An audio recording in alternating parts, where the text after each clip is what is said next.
So that thing we call covering is a man that is set under authority.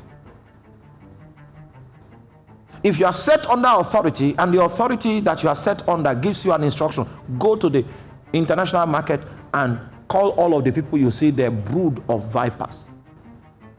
Because you are set under authority, the consequence of your actions will come to the authority under whom you operate, not unto you.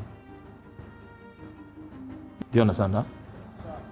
So you will not bear the consequences of the actions you carry out under the authority. The consequences of your actions will be borne by the authority that has dispatched you. So the man says, I also am a man set under authority, having under me soldiers, and I say unto one, go, and he goeth, and unto another, come, and he cometh, and unto my servant, do this, and he doeth it. And when Jesus heard these things, he marveled at him. Why did he marvel? And turned about and said unto the people that followed him, I say unto you, I have not found so great faith, no, not in Israel. My friend, what is Jesus calling great faith? Answer me. What is Jesus calling great faith?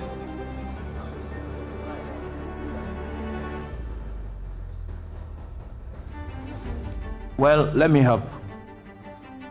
Jesus' definition of great faith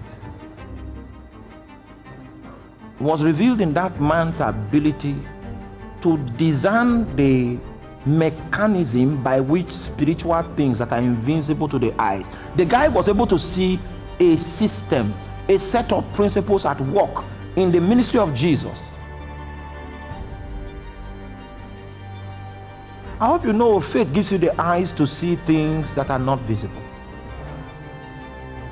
And this guy was able to see and understand. You know, faith has its own logic. And the logic that is behind your acts of faith is not a logic that is verifiable by your physical senses. But nonetheless, there is logic in faith. Can you see the logic that the man was unveiling? He said, I'm also a man under authority. I've seen you minister, and I know that you are not in charge. You bear witness of another. You carry the authority of another. I've seen your efforts, great efforts that you have put in place to find alignment with the one that has sent you. Speak the word only, and my servant shall be healed, because I am a man under authority. I say unto this one, go, and he goeth. Unto the other one, come, and he cometh. So a man that is under authority has authority on his tongue. So you speak the word only, and my servant shall be healed. And Jesus said in the entire Israel, he never saw a man with this kind of faith. What was the understanding that the man really knew? It was on the subject of headship and covering. A man that is covered is set under authority. Is that clear? When you are set under a certain authority, your life becomes an expression of the will of that authority. It will interest you to know that in your family, for instance, you are not the eldest. All of you here, you are not the eldest.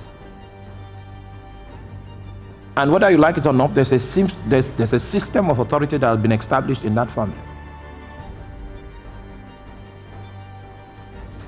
If you are going to get married in your family, it's not you that they will bring the lady to come on. There's somebody older than Evangelist Peter in his own family that will be the one that they will go to consult in order to get married to even your own younger sister.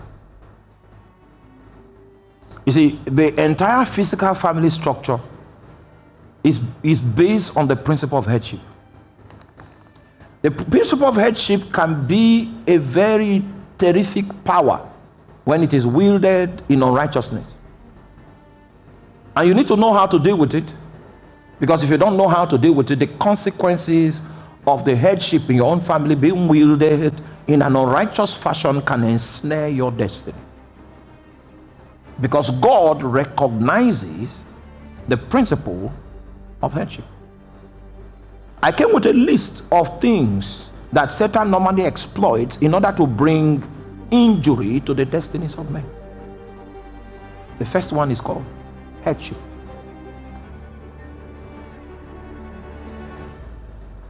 I've been a pastor for long, so I've had to pastor women that their husbands are unbelievers. Are you with me? Can you understand my position? I've had to pastor women that their husbands are unbelievers. Their husbands attend gatherings where they do ancestral venerations and pour libation to spirits. And this woman is trying to be a wife, and she doesn't believe in the priesthood that the husband is bringing, but the husband is the one that wields the scepter of headship. Oh, you are not with me. There's a very complex situation there that I want us to deal with.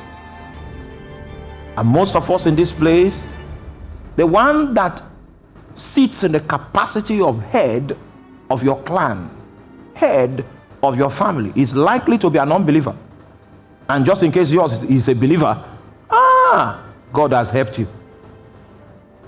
The scepter of headship can be wielded in a most notorious way to bring injury to the destinies of men. Part of the reasons why this service is existing today is so that we can undo the entanglements that are befalling the destinies of men and women on the account of the scepter of headship that was wielded with a demonic force.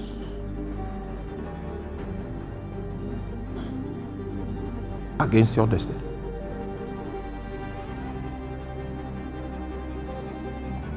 We went for a camp meeting and a senior minister was preaching the gospel, and he said they were born into a diabolical family. The god that the father worshipped was one of the deities of the river. So when a child is born, they take the child before the deity, and the priest will offer sacrifices, and the spirit will come and bear witness. I said, okay, this one is going to stay by the altar. So when his elder brother was born, they took him to, I hope you know the authority that the father is using to do that is the authority called headship.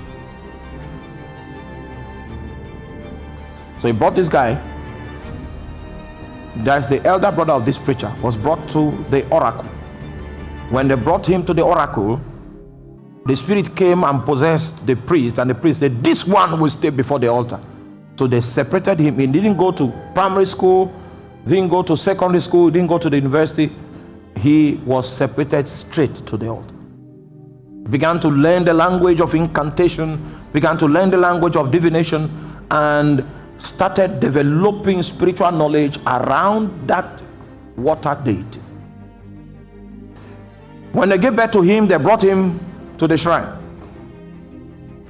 Then the spirit possessed the priest, and the priest said, no, this one, allow this one to do anything that he feels like doing.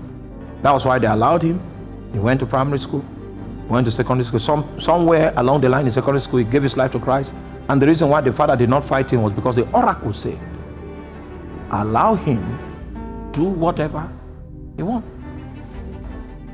He became a mighty preacher, but he knew that the headship that was in his family was against the kind of dedication that he had to God. Whether you like it or not, as modern as we try to make ourselves, there is something called the altar of your father's house. And I'm not saying this by terminology. I will show you from the Bible, and I will show you what that altar did to people. So this preacher, he had raised an altar for the Lord, but yes, there was an altar of darkness that was in his family. It is possible for you to gain some mileage when there is this darkness in your family, because the darkness feeds from the principle of headship, this system. If not, this system has the ability to limit you from becoming everything that God wants you to be.